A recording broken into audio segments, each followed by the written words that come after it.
Assalamualaikum warahmatullahi wabarakatuh. Perkenalkan, saya Nuzul Hayri dengan NIM 23 110 24. Saya dari Informatika D. Jadi teman-teman, di sini saya akan membahas tentang Basic Python. Nah, di sini kita mempelajari Basic Python part 4. Di mana teman-teman bisa di sini. Jadi ini ada beberapa konsep. Nah, jadi yang pertama itu ada Python konsep dan objek. Yang pertama itu ada Python merupakan Object Oriented Programming Language atau OOP. Nah, di sini juga hampir semua hal yang ada pada Python merupakan objek yang memiliki properties dan metode.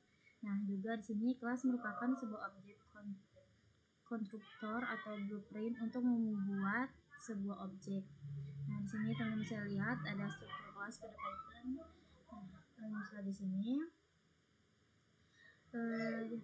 yang pertama itu di sini teman-teman bisa lihat. Nah, di sini ada kelas dengan sebuah properti x, di mana ini adalah fungsinya itu untuk membuat kelas bernama myClass. Nah, selanjutnya itu dia memiliki properti atribut x, di mana dengan x itu dia itu bernilai 5. Nah, misalnya di sini. Selanjutnya itu ada print myClass, dimana ini artinya teman-teman dia itu untuk menampilkan informasi kelas. Nah, di sini juga sudah di bawahnya. Nah, di sini ini dir myClass ini teman-teman, yang ini teman-teman bisa lihat, dia itu artinya untuk melihat semua atribut dan metode dalam kelasnya. Nah, selanjutnya itu teman-teman bisa di sini ada kelas myClass. Nah, dengan x itu bernilai 5 dan y itu adalah hello world.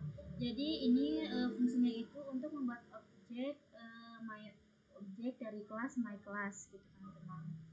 Nah, selanjutnya itu fungsi print my obj dan x y itu apa sih? Nah, jadi dia itu fungsinya itu untuk mengakses properti yang bernama properti x dan y dari objeknya. Di sini teman bisa lihat.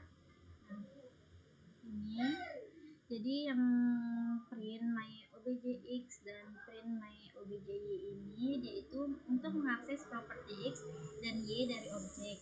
Nah, selanjutnya teman-teman di sini ada integer function. Nah, teman-teman bisa di sini. Jadi yaitu ada contoh kelas myClass. Di atas merupakan bentuk untuk sederhana kelas pada Python. Nah, untuk memahami kelas dengan baik kita perlu mengenali ini function pada kelas. Nah, teman-teman bisa di sini. Yang pertama itu function merupakan built-in function yang otomatis tercreate ketika membuat sebuah kelas. Nah, yang kedua itu teman-teman bisa di sini dia akan selalu dijalankan ketika kelas diinisiasi. Yang ketiga itu ada function dapat digunakan untuk melakukan. Yang pertama itu ada exit value ke properties pada objek. Kemudian itu untuk melakukan operasi yang dibutuhkan ketika objek akan dibuat. Nah, selanjutnya itu, di sini teman-teman bisa lihat ada kelas person. Nah, di sini teman-teman bisa lihat ada def init ke self name atau id, di mana yang pertama ini teman-teman bisa lihat ada def. Ini yang baris pertama ini teman-teman bisa lihat di sini. Ini fungsinya untuk konstruktor apa ya, kayak untuk memanggil otomatis saat objek dibuat. Nah, di sini ada self name ini tuh fungsinya untuk menyimpan nilai ke properti objek. Nah, setelah di sini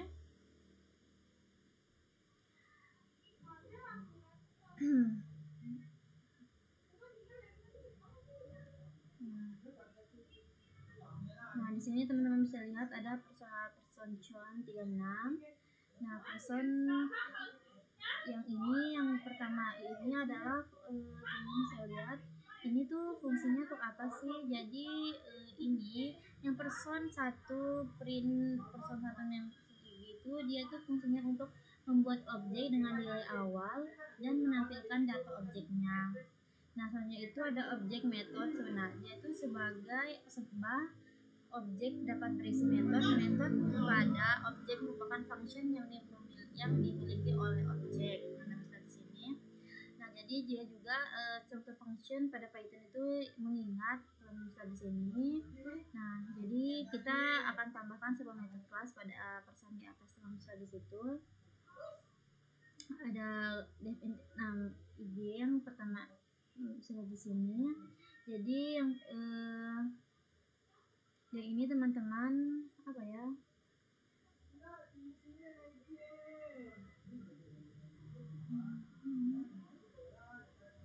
Ini tuh dia fungsinya fungsi dalam kelasnya dan menggunakan save untuk mengakses di sini, yaitu untuk mengakses data objeknya. Nah, misal di sini. Nah, ini adalah contoh lengkapnya, teman-teman bisa lihat. Ini juga apa sih namanya ya? Nah, ini tuh seperti fungsinya ini untuk metode untuk operasi penjumlahan. Ini contohnya, teman-teman. Nah, teman-teman bisa lihat di sini juga dimana ada def my function self. Ini artinya itu fungsinya itu self itu untuk apa sih? Jadi selfnya itu untuk referensi ke objek itu sendiri. Nah, juga wajib jadi parameter pertamanya. Dan bisa di sini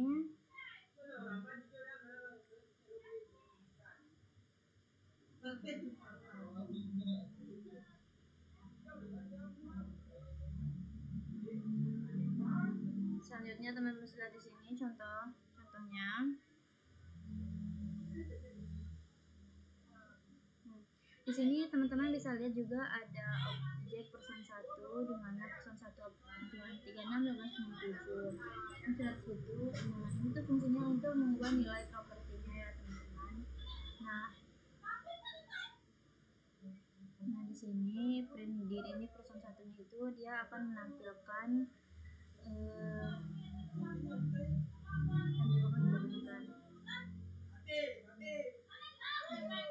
teman-teman di sini.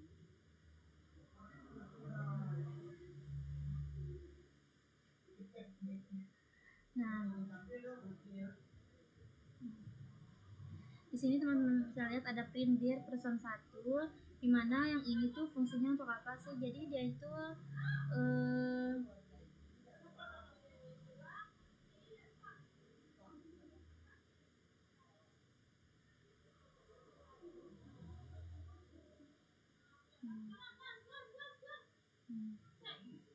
untuk print sebabnya itu teman-teman di sini satu. Nah, di sini dia ada akses metode pada objek person 1 person function. Nah, di sini juga nanti ada person waktu hitung. Sini juga teman-teman ada save parameter, di mana parameter save itu dia merupakan reference untuk secure instance pada kelas. Jadi kelas itu sendiri. Jadi itu buat kelasnya sendiri dan digunakan untuk mengakses variabel yang dimiliki kelas. Nah, jadi setelah itu juga ada penamaan parameter yang digunakan bisa apapun. Jadi itu bebas. Nah, aturannya parameter tersebut harus menjadi parameter input pertama untuk tiap function dan metode pada kelas. Nah, bisa di sini.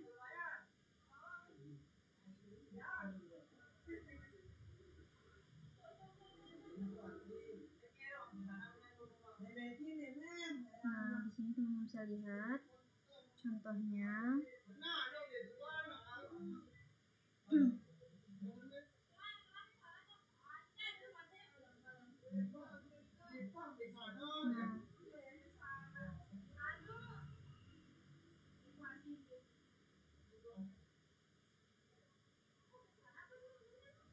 di sini juga teman-teman bisa lihat ya.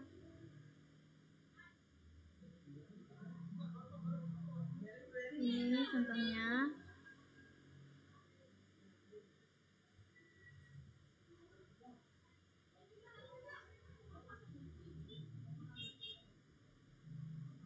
Ada kelas person dev di mana ini teman-teman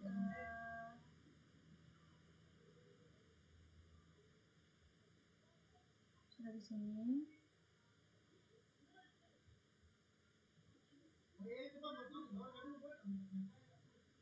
Nah, di sini contoh-contohnya teman-teman bisa lihat sendiri ya.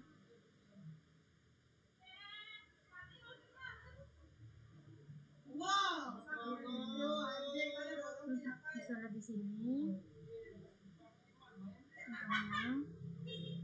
Di sini juga ada karena kita menghilangkan, jadi dia tuh ada bilang error teman-teman ya.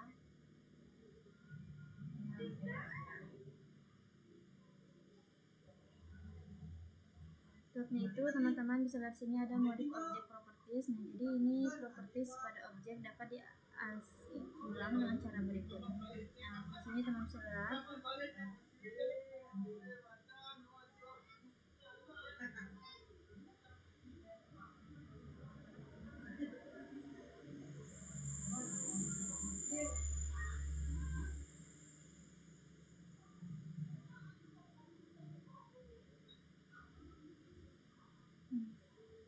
Di sini teman-teman bisa lihat ada person AG, di mana teman-teman bisa lihat ini dia tuh fungsinya untuk mengubah nilai propertinya.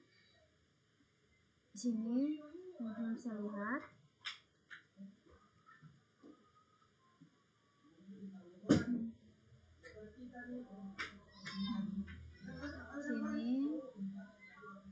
Sini itu ada properties pada objek, bisa juga di delete menggunakan.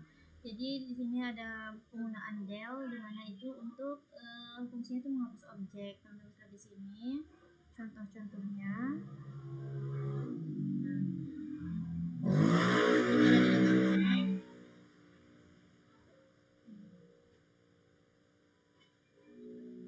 Teman-teman bisa di sini. Seperti itu ada Python intertence, di mana intertence yaitu pewarisan merupakan sifat sebuah kelas, di mana ini mungkin untuk mendefinisikan sebuah kelas yang mewarisi sebuah metode dan properties dari kelas lainnya. Juga sini parent kelas merupakan yang akan mewariskan metode dan properties disebut base kelas. Teman-teman bisa di sini. Nah, di sini juga ada child class, yaitu merupakan kelas yang akan mewarisi metode dan properties dari parent class disebut deriver class. Nah, ini contoh untuk membuat parent classnya, teman-teman bisa di sini. Ada class person seperti di atas, teman-teman ya.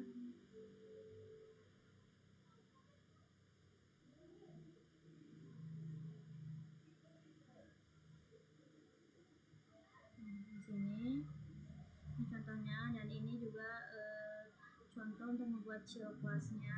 Nah, misalnya di sini. Nah, di sini juga bisa menambahkan init function pada child class. Nah, ketika kita menambahkan init function child class, tidak akan mengurus init function dari parent kelasnya. Ini adalah contoh-contohnya, teman-teman sudah di sini.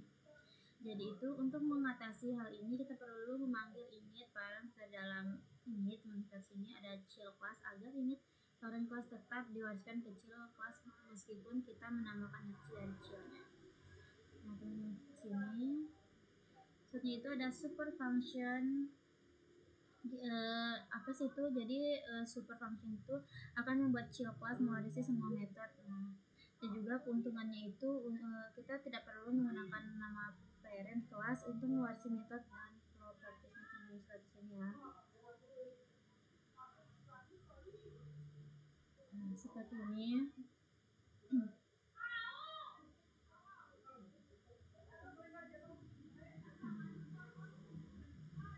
Nah, ini juga ada menambahkan properties pada child class. Di sini contoh-contohnya teman bisa lihat kode-kodenya dan dihilangkan.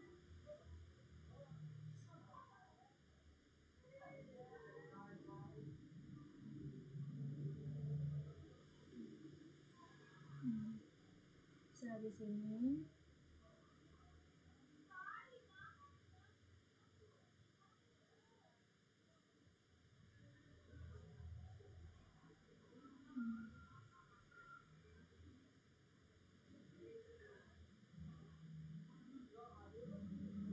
Sini teman bisa lihat di sini ya.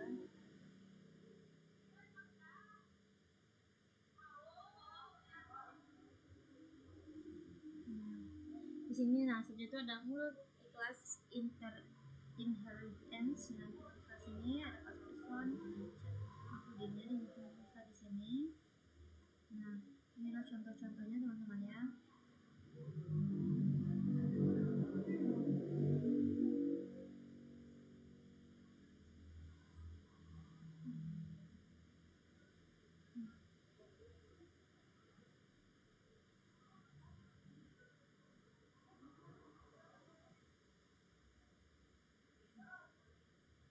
Ini teman-teman di sini. Contohnya.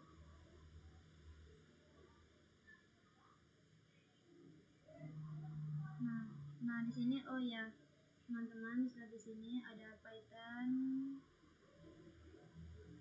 ini maksudnya ada Yoast ini fungsinya untuk apa sih? Yoast part is ini tuh ini fungsinya untuk untuk folder teman-teman. Nah ini juga model P ini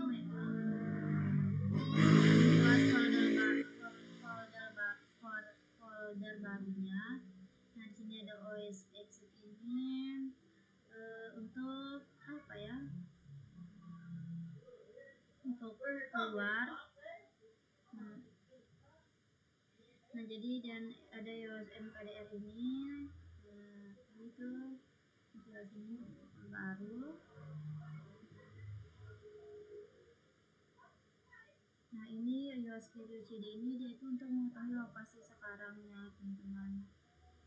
Nah yang ini untuk listdir ini dia itu apa fungsinya jadi OS listdir ini dia itu fungsinya untuk menentukan file atau folder dalam directory saat ini. Nah kalau import di OS ini mungkin teman-teman sudah gak asing lagi ya untuk modul bawaan dari Python untuk proses sistemnya.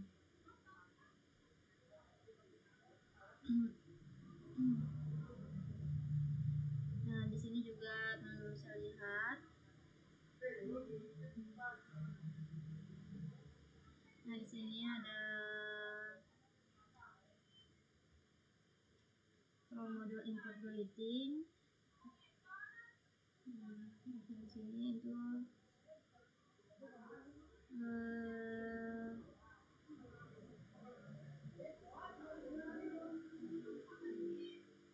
di sini. Nah jadi sini teman-teman bisa jelaskan ada global keyboard di mana itu dia tuh jika diperlukan untuk membuat global variabel yang dibuat pada local scope atau function dapat menggunakan keyboard global teman-teman semua. Ini juga teman-teman di sini ada global scope di mana variabel yang dibuat di blok utama pada program mengisi global scope dan variabel dapat diakses dari manapun di dalam program. Nah, jika ada nama variabel yang sama di dalam dan di luar satu fungsi, Python akan memperlakukannya sebagai dua variabel terpisah. Nah, satu tersedia dalam global scope di luar fungsinya dan satu tersedia dalam local scope fungsi. Mungkin teman-teman sekian yang bisa saya sampaikan, kurang mohonnya mohon maaf banyak-banyak Pak. Sekian dari saya. Wassalamualaikum warahmatullahi wabarakatuh.